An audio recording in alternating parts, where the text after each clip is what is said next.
All right, welcome back. My name is Chris Sachinelli, and I get to build, buy, and sell simple profit businesses every single day. And today we are continuing our journey of walking through your process on either the buy or sell side through our buy sell boot camp that we have for free through the Bootstrapper Capital community. And today's content is all about due diligence, right? So up until this point, we've already found a deal on market. We've gone through and we did some preliminary due diligence and we discussed that. And then we entered into an LOI, a letter of intent, and we've signed it. So now that we've signed it, we have to get into our due diligence process, our due diligence period, and be able to move this deal forward and kick this deal forward, right? Before we kick this video forward, though, I do want to stop and put our disclaimer here. This is purely for informational and educational purposes. It's purely from us speaking from our experience going through the build, buy, sell process and playing this build, buy, sell game that we do with Bootstrapper Capital and our other subsidiary brands. Please consult with a licensed professional before making any decisions, especially the decisions based on the information provided in this video or others, right? So now that we know where we're at with diligence, what is it? What is due diligence exactly? Let's do our due diligence on due diligence, shall we? So due diligence is really a super, probably the most important part of any deal. For our investpreneurs listening, we know everything is all about mitigation of risk, right? So in the investment game, you do not want to lose money. That's rule number one. Rule number 2 and 3, go back and revisit rule number 1. Just don't lose money. And the great way to avoid losing money is to mitigate as much risk as you possibly can, right? If you take the risk out of the equation, then what you're left with is the upside, right? That's really a great way to potentially think of it and frame it.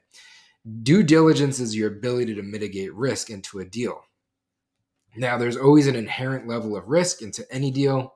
That's where the negotiations typically come into, right? Because there's no way that you could possibly thoroughly diligence anything in the world to completely eliminate or mitigate all potential risk, right? So you always have to assume that regardless of how good your diligence is, there's always going to be some level of inherent intrinsic risk that's left over. And you have to play that into account when you're structuring your deal and closing into your deal, right?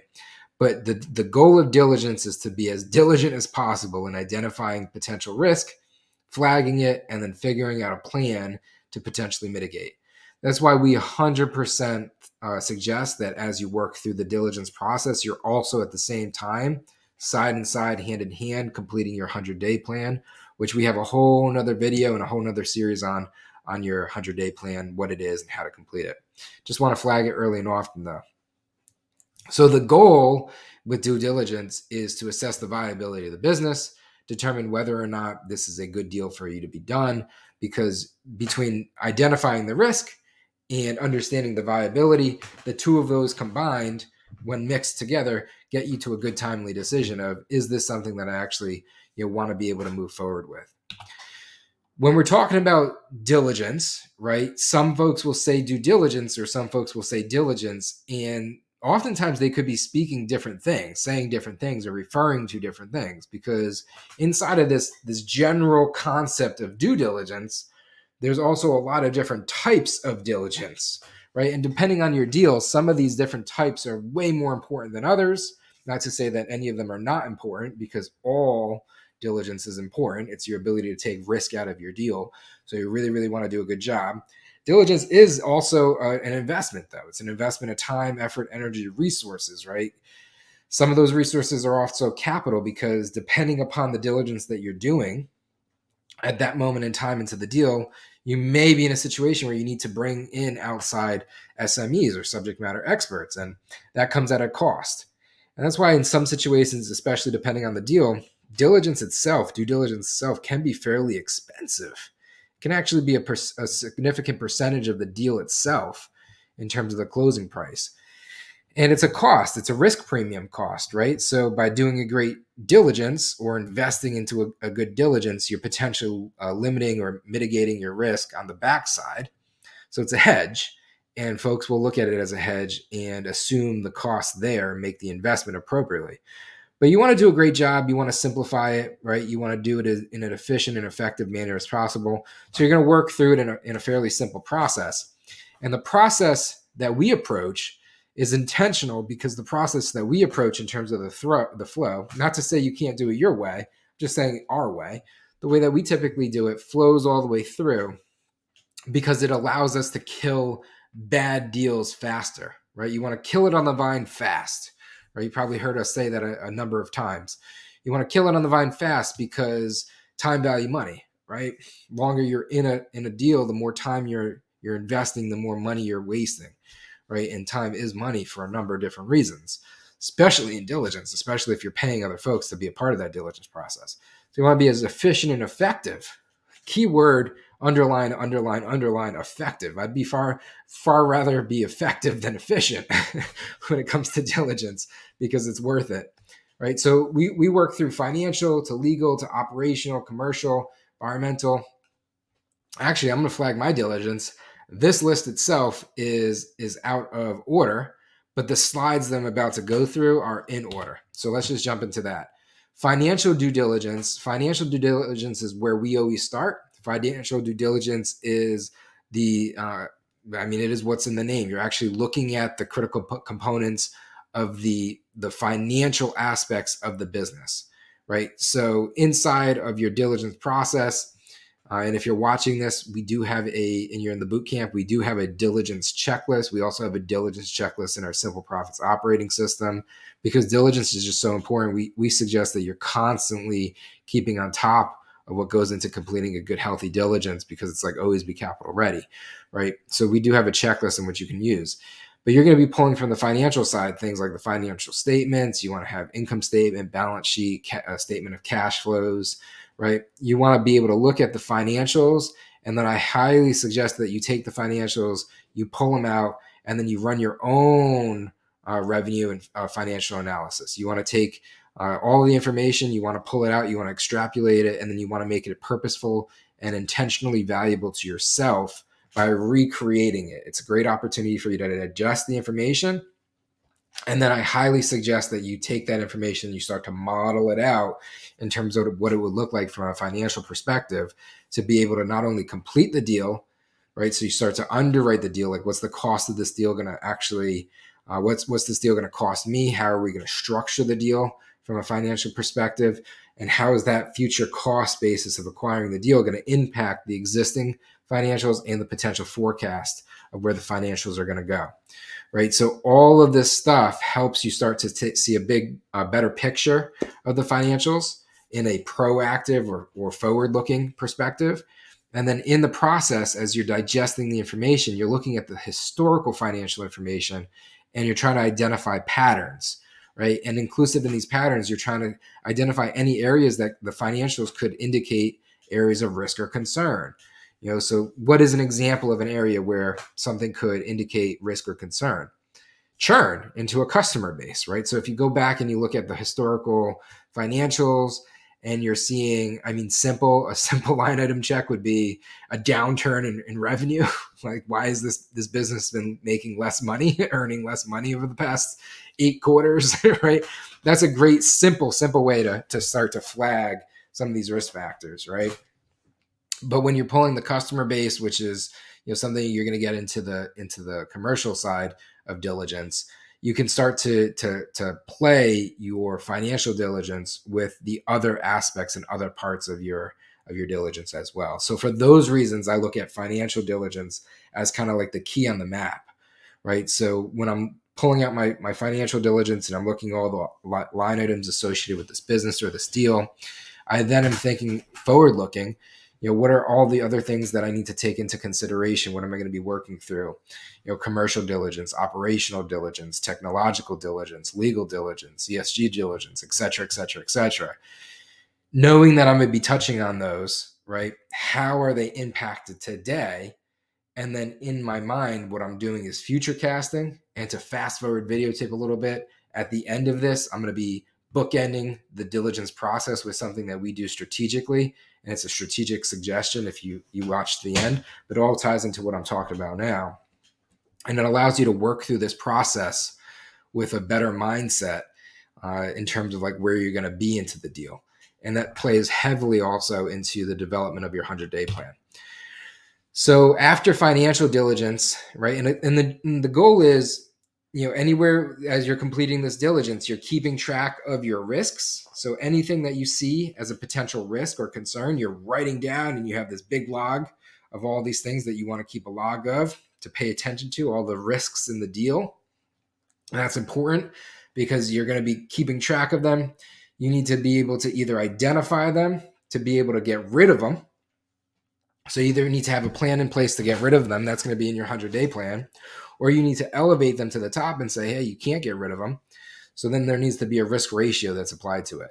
And by completing your diligence and doing it in an effective manner, you're also going to be able to better position yourself in terms of the close or the negotiation of the close of the deal and the purchase agreement, right? So it's very, very important to be meticulous, methodical, and that's why I referenced the templates, right? We have templates that we leverage that we offer for free that you can utilize and adopt.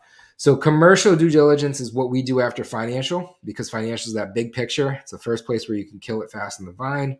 After financial is commercial, because commercial diligence heavily impacts the financials directly.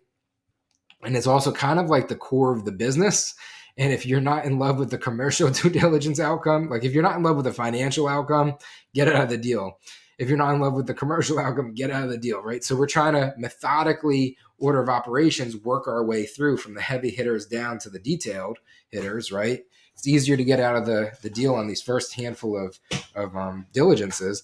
And also it's cheaper for you to do these types of things. The initial diligences you can do on your own. And then as we go further down this list of diligence, you're bringing in more SMEs if it's a more technical deal, right? Or a more complicated deal. So there's also a why behind all this.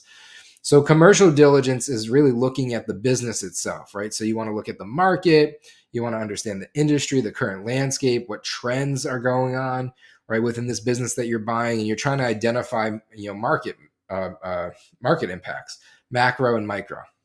Now, if you've done your preliminary diligence, you've probably done a lot of the blocking and the tackling here. So this is a great opportunity for you to go back to your preliminary diligence checklist, review all the work that you did, appreciate the time that you've already invested, and pull and extrapolate as much value as possible can, and now apply it and reapply it, because now you're in an LOI, now you're actually in this deal, now you have the ability to pull things like the customer base, right? So you want to analyze the current customer base. You want to pull current customer records and work through it and say, all right, if there's a cohort, right, if they're tracking cohorts, or you could create cohorts, right, of customers coming on, what's the churn based off of that?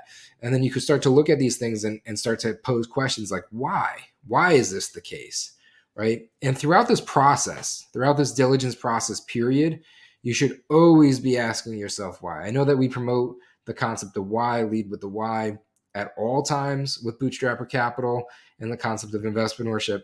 But in diligence, like, you always want to be asking why. Everything's a why question. Why? You are diligencing. You want to be super attentive to the details. You're pulling like the supplier list, right? Their vendor list. You're pulling any of the components that impact the commercial function or the business function, the revenue driving function, right? The ability for this business to stay in business, right? That's what you're assessing in this commercial due diligence, because you're assessing the commercial viability of the business in which you're about to acquire. Is this company going to continue to grow? Is it positioned to grow? If not, why, right? What needs to change? Itemize all that, keep track of all that stuff. Because again, goes into your 100-day plan, goes into your negotiations, tactics and strategies as you go through the purchase agreement, or it allows you to position yourself and say, hey, this isn't a deal that I want to get in. And again, you kill it on the vine. If you decide to move forward, you went through your commercial due diligence. Now you're going to go into operational due diligence, right? So commercial is like the business component. Operations is the actual inner workings of the deal, right? So you got your actual what goes into the machine in terms of day-to-day inputs to outputs. Operational due diligence is a great area for you to start to identify potential areas to begin to build up wedge, right? You start at commercial for sure, but operational is like a very easy tactical way for you to start to identify and itemize areas in your 100-day plan where you can start to immediately try to drive incremental strategic value in terms of wedge equity capture, reduction of risk, right? Most companies don't operate super well. And the longer a company operates, typically the lazier it gets and the worse the machine is. So there's typically the ability to just come in and like polish off a rusty machine and create operational efficiencies. Your job is to identify that in this diligence process because, again, you're trying to buy something cheaper than what you think it's intrinsically worth, right? So not only are you mitigating the risk inside of these deals, you're also trying to optimize the upside in doing these deals. So you're going to want to look at things like, how does this business work, right? And if a company doesn't have, all of this stuff documented, say they don't have an operating system, that's also an ability for you to come in and potentially hit them, beat them up a little bit on price, because it's like, how am I going to be taking this over?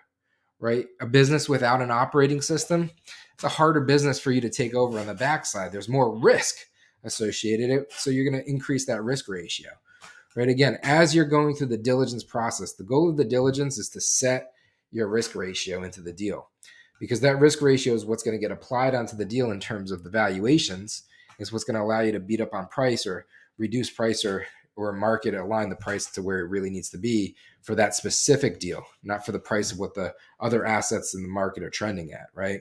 Or trading at. So you want to be really intentional here. First step is like, does this stuff even exist? Second step is, if it does exist, is it up to date? Third step is, if it exists and it's up to date, how good is it? Can I follow it? Is there actual real operational efficiencies being driven here? Or is this just like a hodgepodge of a whole bunch of things like coming together and working, right? To a certain extent. Like what is this business at the end of the day?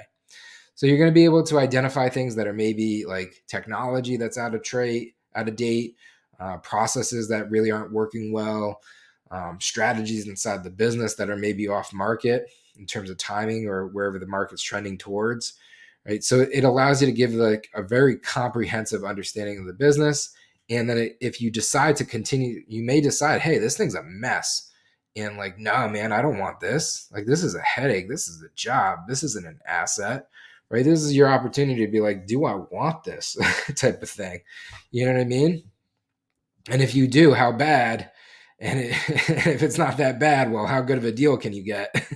Right? So think about it like that, right? Really think about it. Really think about it.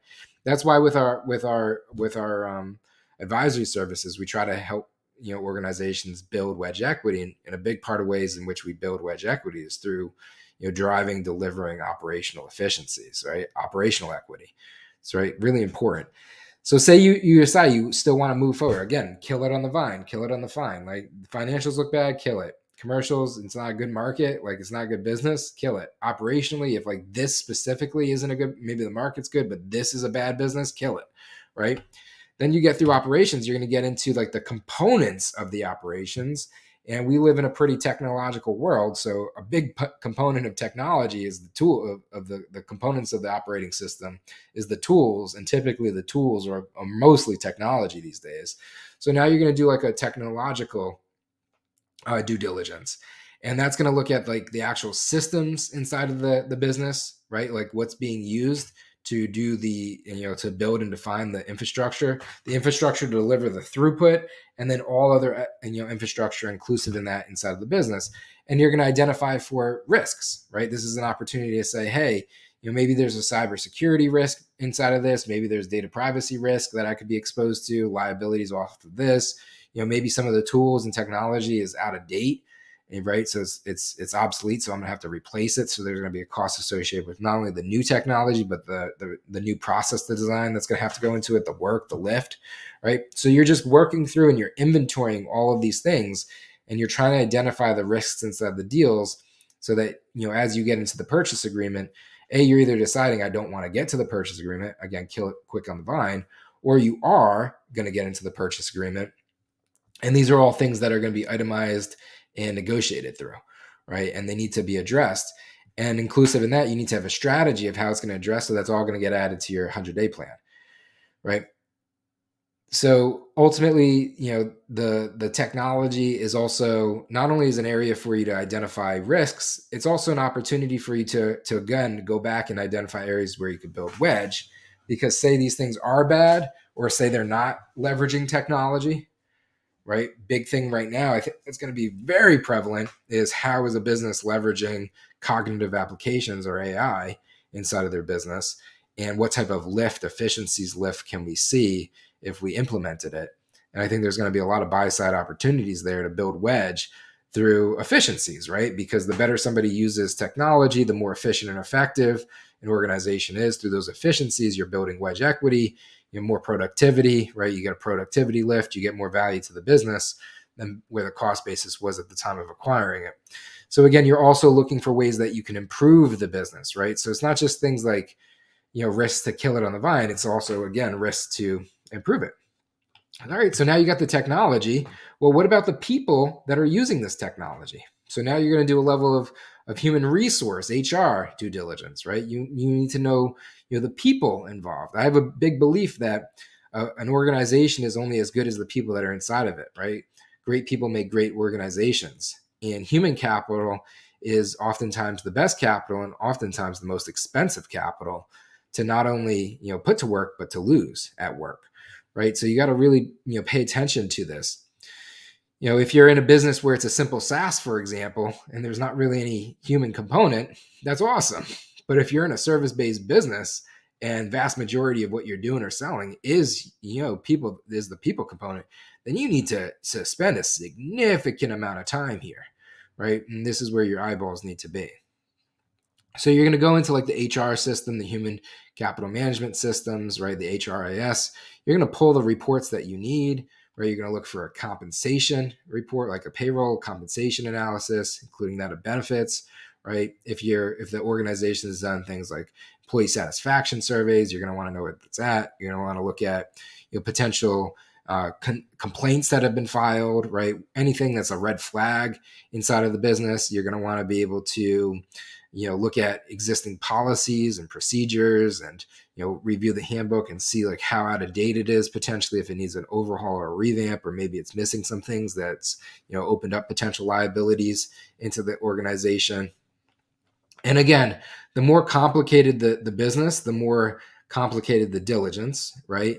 And the reality is people oftentimes complicate things. So people heavy businesses are actually far more complicated than other less more technological, like technology driven or software driven businesses, right? Less people, oftentimes less complexities.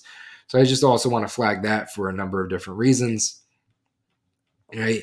But yeah, you want to be able to look at this. You want to be able to do your appropriate level of diligence. This is where maybe you want to start to pull in subject matter experts. The technology side, really the last slide, I probably need to rewind and flag asterisk. That's probably where you're going to start to bring in some SMEs, some subject matter expertise.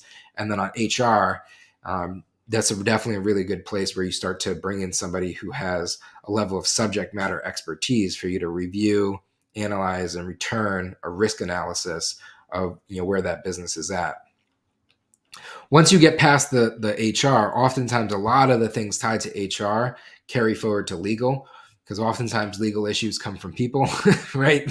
They're stemmed and rooted from that. So one oftentimes does meet to the next. But if everything passes through HR diligence and you still want to move forward with the deal for all of the right reasons and hopefully more, you're going to kick it forward into a legal due diligence. This is definitely where I highly suggest that you start to bring in SMEs. Legal exposure is definitely something that you want to understand. So you want to know the legal risks. You want to know the existing and potential future legal liabilities associated with the deal, associated with the company, right? So doing a legal due diligence is extremely important, and you want to pull all of the relevant documents, right? This is also oftentimes where you're going to find the most potential harming or damning information to the deal itself that potentially needs to be addressed within the purchase agreement if you decide to move forward, right?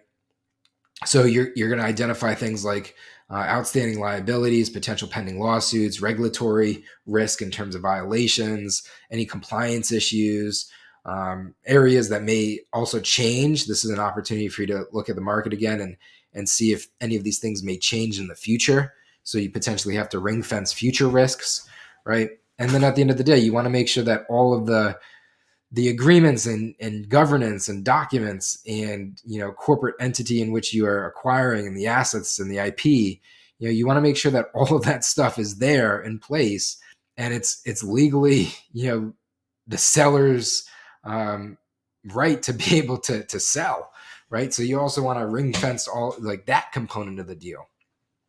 The legal diligence and completing a legal checklist, it does take probably the most time realistically because it's a fairly fine tooth comb that you're going through, which is why we also push it to the bottom. And also the cost basis of an SME, a tech SME and HR SME, somewhat similar cost basis. Legal SME is slightly more expensive, right? So you also want to be capital. You want to be smart with your capital, and you want to make sure that you're allocating your capital and resources appropriately as you work through the diligence process, right? ESG or environmental social governance is kind of like one of those last step, parts of diligence. There's some other miscellaneous parts as well that we book in, but you want to make sure depending on the deal that you're buying. Right. So this is way more relevant for certain types of businesses than others, right? Like if you're buying a laundromat or a gas station or something like that, then you really want to make sure you're doing your diligence here.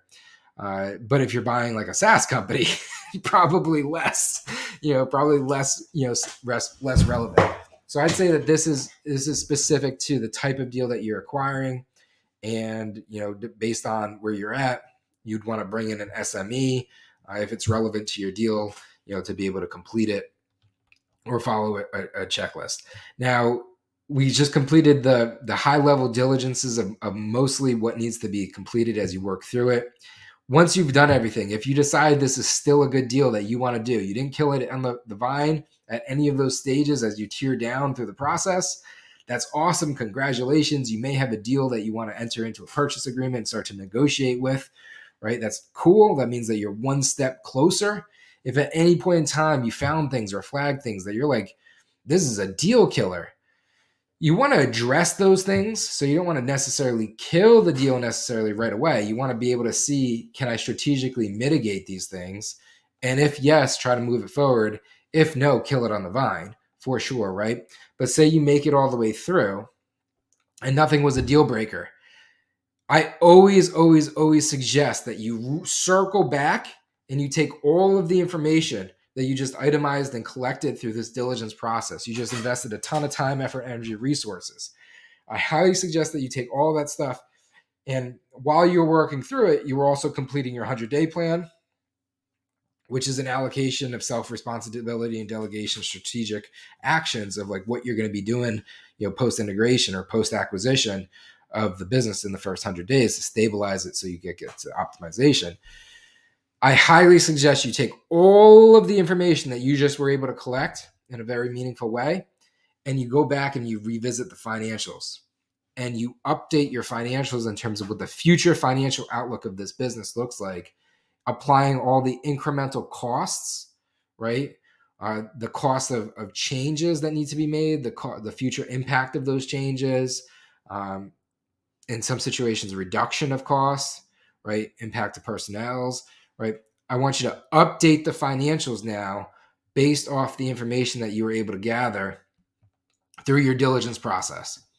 And if the financials still make sense to you, if the financials are still appealing, if this new financial picture post diligence, right, with a level of a conservative nature to it, always be conservative when it comes to financials, right? You want to give yourself a high, medium, a low, and then ideally you're going to make decisions based off your low, right? So ideally be very conservative. If off of all of that, it still looks like a good financial picture, right, with all things assumed, and you can underwrite that deal, now you want to maybe kick this thing forward, and you may actually be in a deal that may actually get done. And that's a really cool thing. So, pat yourself on the back, give yourself appreciation, because most folks don't make it this far. I appreciate you for watching this. If you watched it to the end, please like and subscribe. If you're on YouTube, we want to build up this channel. Please leave comments in below. And if you're working through your own diligence process, good luck on it. For sure, you could always reach out. And if you need a little bit of extra help, we're more than happy to help. Let's get to the next step of this process and try to continue to work this deal through to completion.